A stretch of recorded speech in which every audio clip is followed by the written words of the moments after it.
दो बिंदु आवेश प्लस क्यू और माइनस क्यू एक्स वाई निर्देशांक पद्धति में यानी कि एक्स वाई समतल पर, ठीक है, क्रमशः -d0 और d0 स्थितियों में स्थित हैं।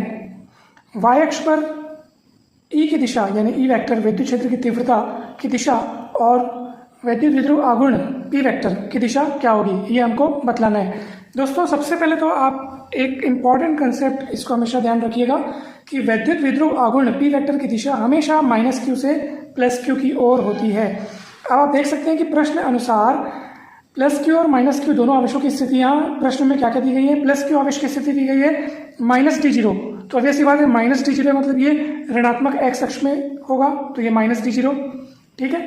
और -q आवेश की स्थिति d0 यानी मूल बिंदु की यहाँ से दूरी d है, ये भी दूरी d है, बस ये निर्देशांक -d0 क्यों हुआ, क्योंकि ये ऋणात्मक x अक्ष की दिशा में है और ये धनात्मक x अक्ष की दिशा में है, दूरी सेम है। दोस्तों देखिए चार्ज सेम परिमाण के हैं, समान परिमाण के चार्ज हैं, परंतु विपरीत चिन्ह वाले चार्ज हैं। दोनों के बीच की दूरी 2d हो जाएगी, क्योंकि d तो टोटल कितना हो गया 2d। मतलब देखा जाए तो ये एक वैद्युत विध्रुव का निर्माण कर रहे हैं, ठीक है। दो बिंदु आवेश हैं +q और -q, दोनों के बीच की दूरी 2d है, तो ये वैद्युत विध्रुव बन रहा है यहाँ पे, ठीक है। मध्य बिंदु जिसका O है, दोनों के बीच की दूरी हो गई 2d। अब ध्यान से देखिए, तो वैद्युत विध्रुव आघूर्ण पी वेक्टर की दिशा हमेशा -q से +q की ओर होती है। ये -q यहाँ पे है, +q यहाँ पे है, -q से +q की ओर मतलब उस तरफ मतलब x अक्ष के ऋणात्मक दिशा में, यानी कि ऋणात्मक x अक्ष की दिशा में, यानी कि उधर कौन सा हो जाएगा दिशा, -i कैप दोस्तों, ठीक है। ये i कैप क्या होता है, i कैप x अक्ष की दिशा में एकांक सदिश, i कैप क्या है, x अक्ष की दिशा में एकांक सदिश, इसलिए -i कैप क्या होगा, x अक्ष के ऋणात्मक दिशा में एकांक सदिश होगा -i कैप, ठीक है।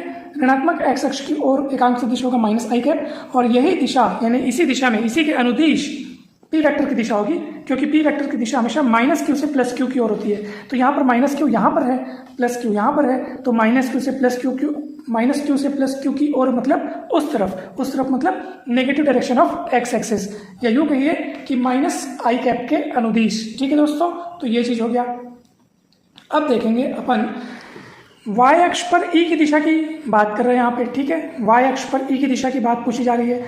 दोस्तों आप y अक्ष पर कोई भी बिंदु लेंगे ना, कोई भी बिंदु ले लें आप y अक्ष पर, वो बिंदु सदैव इस वैद्युत द्विध्रुव के सापेक्ष निरक्षीय स्थिति में होगा। दोस्तों निरक्षीय स्थिति में विद्युत क्षेत्र की तीव्रता आपने अवश्य पढ़े होंगे, ठीक है।